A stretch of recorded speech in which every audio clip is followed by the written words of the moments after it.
Hello everyone, welcome to this video and welcome to my channel.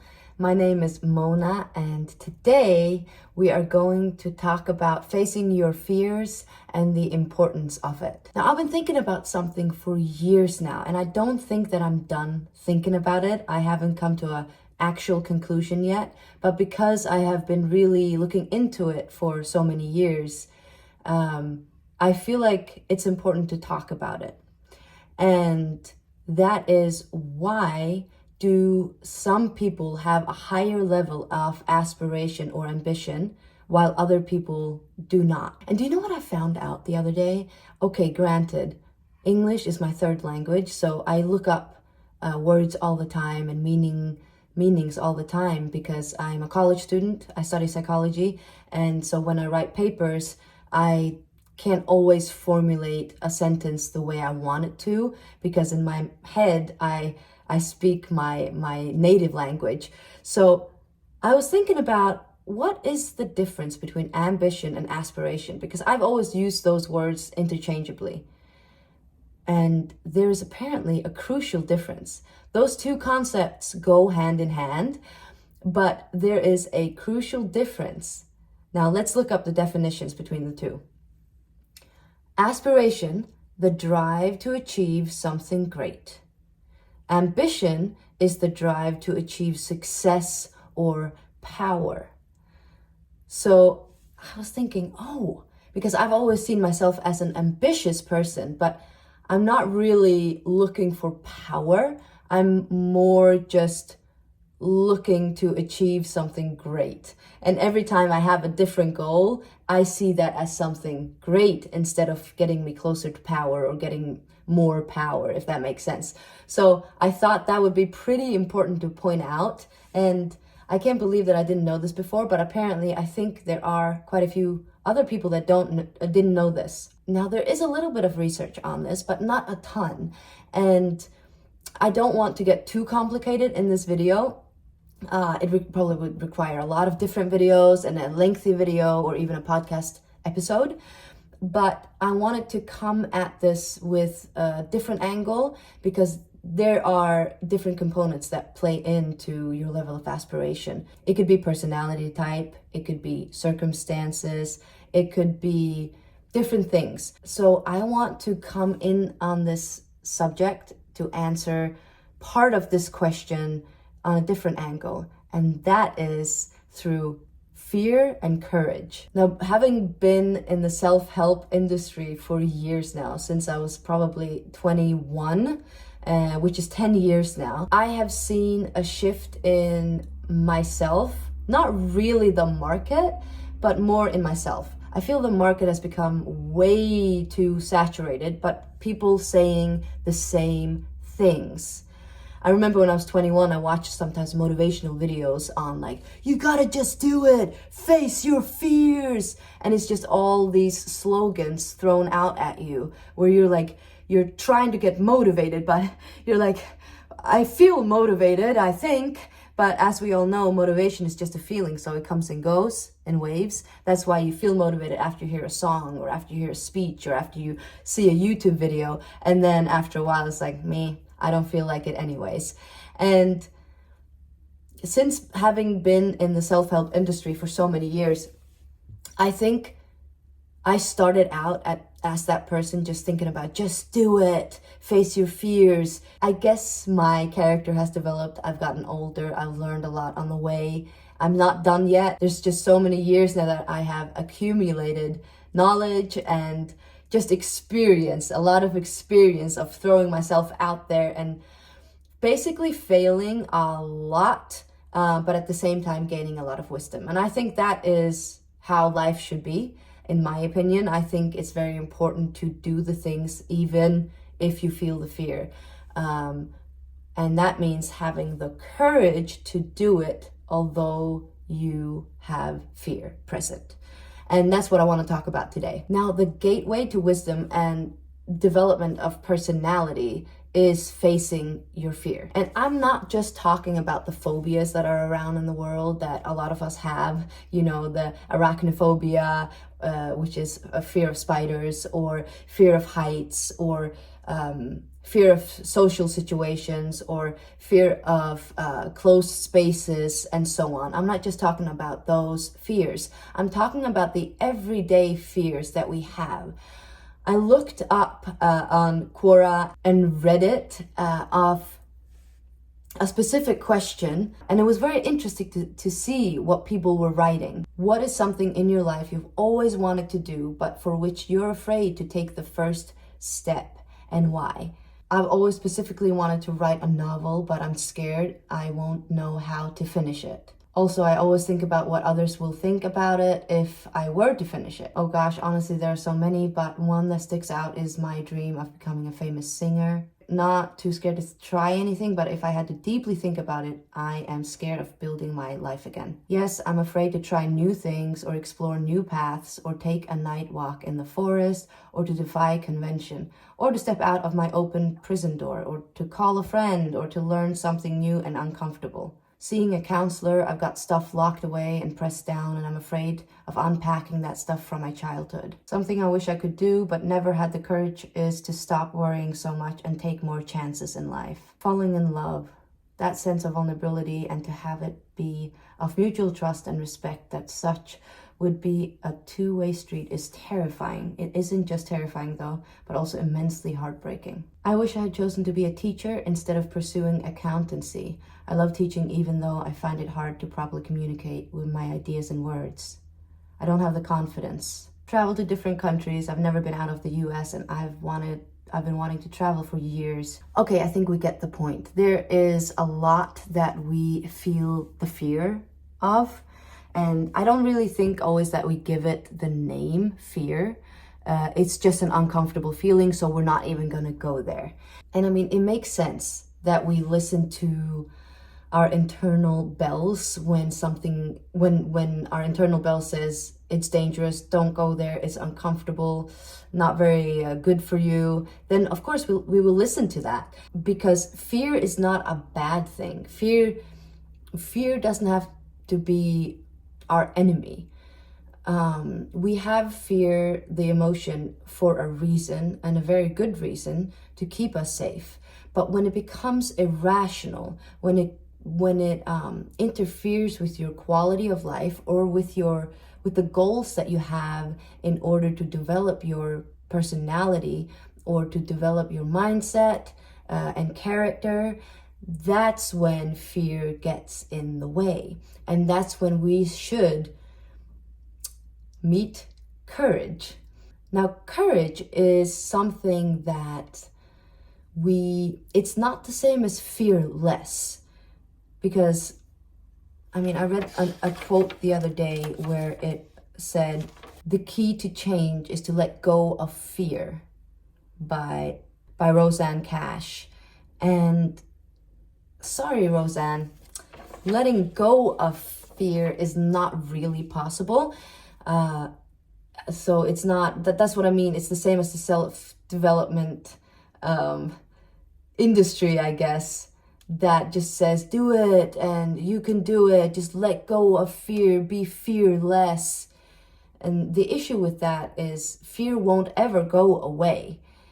What we have to practice is courage, which means whenever we feel the fear within us, we will do it anyway. We will use courage to do it anyway. I remember when I was younger, my favorite Disney movie was Mulan, because she was very scared of taking her father's place in the military and then having to pretend to be a man. And she just basically sucked at everything in the military. But she worked hard, even if she was scared. And then she saved all of China towards the end. Now, if we put our goals a little lower than saving a whole nation, it can be so simple. It can be to talk to a person that you're scared of doing.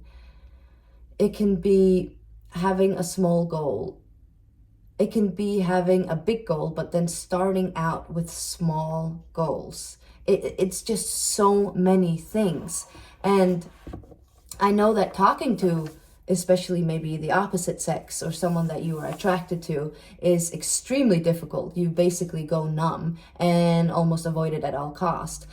When you find the courage to talk to this person anyways, even if you feel like completely frozen inside, that's where you are building your character. And that's also why dating apps are just so useless for development and for building your personality. It's just hiding behind a screen. So, but that's for another video. I also want to make it clear that maybe the things that I've mentioned to you, you're like, I'm not scared of that. That's easy. But think about then, what in your life are you afraid of that is basically irrational? You really want to do something, but you feel like you're frozen. You can't do it because you are afraid. Because courage is subjective and so is fear. It is subjective to the person, to the individual.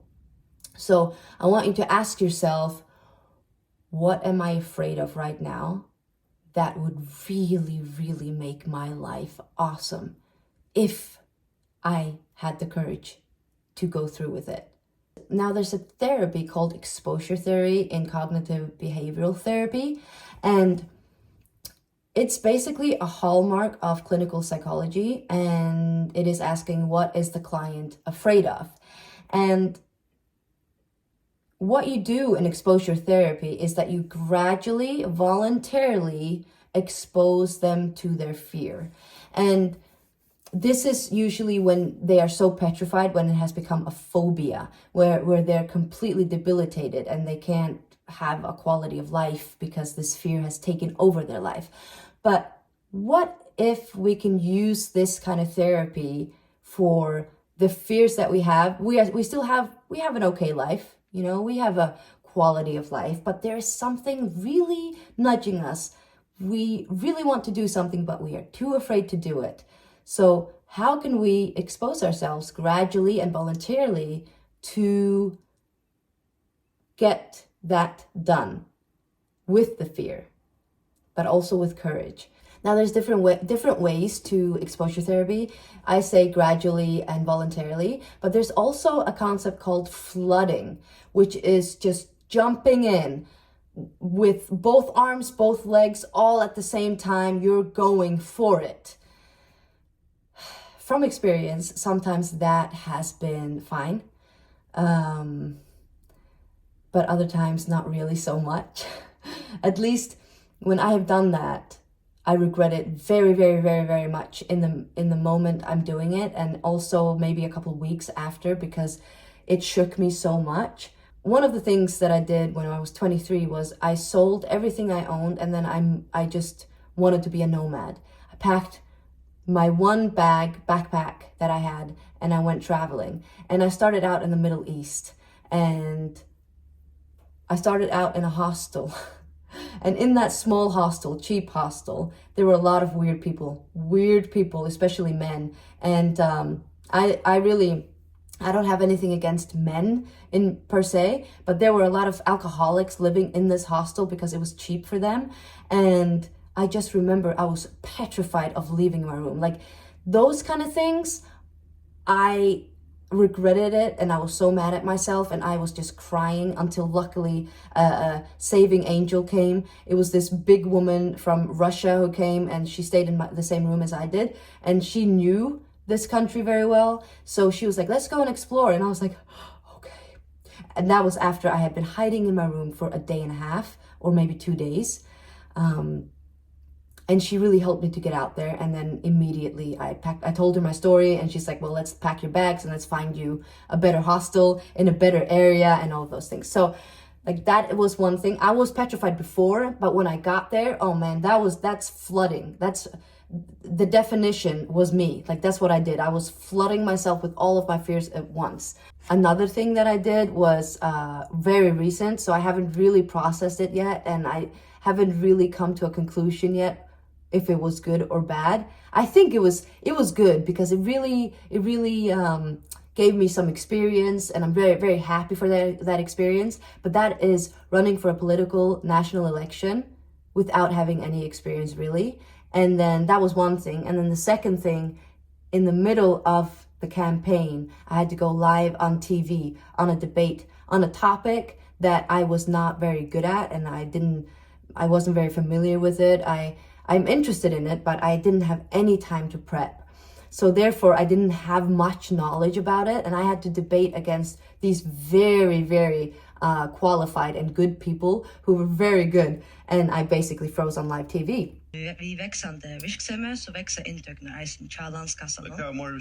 Oh, and did I mention that I was 8 months pregnant at that point? Okay. I mean, yes, flooding could be an idea, and sometimes I think it is. It will build your character faster because the other gradually graded exposure will take a little bit longer, but it depends on who we are and what we want to do. I'm pretty impatient and I like to just go for it immediately, usually when I get an idea. And I think also that's why I've made a lot of mistakes in my life, and a lot of, I've started things and then it didn't work out, but I've learned just as much, if not more, by doing those things and by failing at the same time. I started a YouTube channel a long time ago, maybe 7 years ago, and it didn't really work out, but that's because I didn't have the strategy. And I remember how nervous I was, but because of that, it gave me the opportunity now, 7 years later, even if I've waited this long, and it took me a while to start again because I was afraid, but because of that experience I had a couple of years ago, I started really bad. I was very bad both on camera, but I was also bad at editing and all that. But because of that, now it has really given me a leg up for this YouTube channel that I'm starting again. So 2 ways which I would recommend. It's either graded exposure, so go step by step, facing a little bit at a time, where you eventually have reached your fear, your actual fear, where you're staring it in the eye, or flooding. I would do a mix between the two. It depends on how many fears you want to face. So here's a plan that may help you. You can change it if you want to, but here are a couple things that you could start with at least. First, identify what you really want to do in your life. And like I said, it can be simple things. It can be talking to someone that you like. It can be starting a new business. It can be quitting your job. It can be applying to another job. It can be asking for a raise. It can be so many different things. A lot of us want to become better at public speaking, for example. I know a lot of people struggle with the fear of public speaking. And it can be simple things. It can also be huge things, okay? So I want you to identify what you really want to do in your life. And then listen to your feelings. It's going to be, oh my gosh, I could never do that. Or what would people say is usually the first thought. What if I fail is also first thought that comes to mind. And I'm not good at that is a third thought that may come to mind. So there's a lot of fear, and listen to those thoughts. And I want you to write them down. Really be aware of those thoughts. And then ask yourself, are those thoughts true? And sometimes they are not. Very often our thoughts are not true, especially when, oh, people will laugh at me. But at the same time, the thoughts may be true. And that is, I may suck in the beginning. I may be very bad at this. Yes, you may.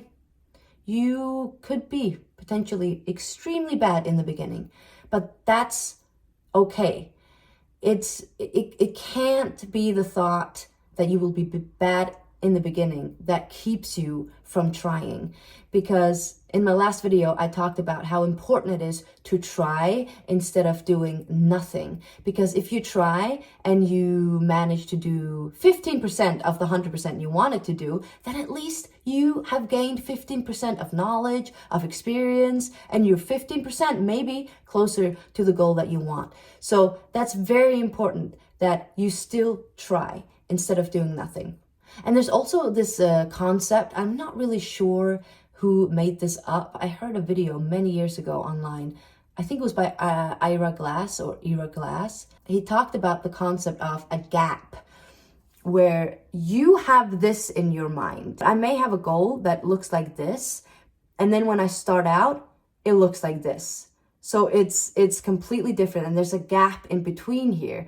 And just because it looks like this, will that make me stop trying to get here? Most people give up immediately, which is the reason why so many people don't really get to where they want to go. And what I'm telling you is there is a gap, and the only way to close this gap is to continue working on that skill. It requires a lot of work. It requires time. It requires your mindset to be a mindset of courage, where courage takes over instead of the fear taking over. The fear will be there, but it is not the driver. It's in the passenger seat. And courage will have to be the driver. Another thing that I think is very helpful is, instead of looking inward all the time, looking at yourself, what you look like, how you are, how you're feeling. I mean, we're so obsessed today with feelings, how we are feeling, what we look like, and the opinions of others and how they may perceive us. So everything is internal all the time. Instead, what I really think our culture today lacks is to have an outwardly look and to focus on other people. And what I mean by that is, by creating something that you really want to create, how will that help other people? And if it doesn't directly help other people, it may help other people through you, where you have developed your own character to be better, and therefore you will be better to other people. That's one example. But then there's other things, such as you want to start a new business. How can you help people? Instead of thinking about, oh, what am I going to look like? What are people going to think? Am I going to fail? Instead of those thoughts, think about, how can I be of service of others? And that's honestly what helped me the most to start this YouTube channel, to start studying psychology for real, instead of just being in this coaching industry and self-development industry where I was just going in circles. And now, by immersing myself really in psychology and therapy, I'll be able to help people on a research basis. And the other thing that really helped me, especially that kicked this YouTube channel finally into starting, was thinking about how I want to live my life, but most importantly, how I do not want to live my life. I do not want to be in the rat race. And by being in the rat race, I am not helping other people. I am not helping my family, my children. I want to be able to be present with my family, with my husband and children. And the best way to do that is to create the environment for me to work from home. So how can you be of service of other people? And I want you to leave with this. We talk a lot about how to build self-confidence, be more confident. Yeah, I was also there when I was younger and a coach. I didn't really understand the concept of confidence. We all know that the way to build character, the way to build confidence, is to do something again and again and again and again. It doesn't just come out of nowhere. We have to start by really being bad at something where we lack the confidence in that area, but then gradually get better, and the confidence will follow as we get better. I mean, we all know, if we look at a child, how many times they try something, and sometimes they can get frustrated, but many times, or all the time, because otherwise they would never learn to walk, for example, they try again and again and again, and they fall, and they're not confident. They're so scared of falling, but they still do it. And then before we know it, they walk, they can run, and they're confident, and then they don't think about it anymore, that they are able to walk. And why do we as adults forget this feeling of trying and trying and trying again and again and again, until we're like, oh my gosh, I am actually now better? So being courageous in the midst of fear will build self-confidence. And making the conscious choice of stepping outside of your comfort zone will also make you a more well-rounded person. It will give you more experience of life. It will help you get to know more of the world, more of yourself, and more about other people, especially if you look at yourself as in service of others. And then the last thing, being courageous may help you be more successful and be more inclined to say yes to opportunities that come your way instead of no. And maybe by being afraid and hiding inside of your comfort zone, the opportunities may never come. But as soon as you put yourself out there, and it can be gradually, but at least put yourself out there, opportunities may come your way. Or having the courage to create your own opportunities is also possible. So ending with the question that I started with, why are some people more inclined to have higher aspirations or ambitions compared to other people?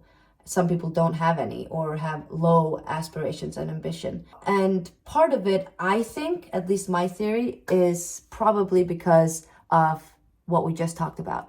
Because of fear being present and no courage. Fear is in the driver's seat and courage is nowhere to be found in the car. So if this resonated with you, then why not be a little bit more courageous? Ask courage to drive the car instead of fear. And please let me know where you're from in the comments below. I love to see where people live in this world, where they're from, watching my videos. And if you like content like this, then please consider subscribing. And I will see you next time. Thank you so much for watching. Bye.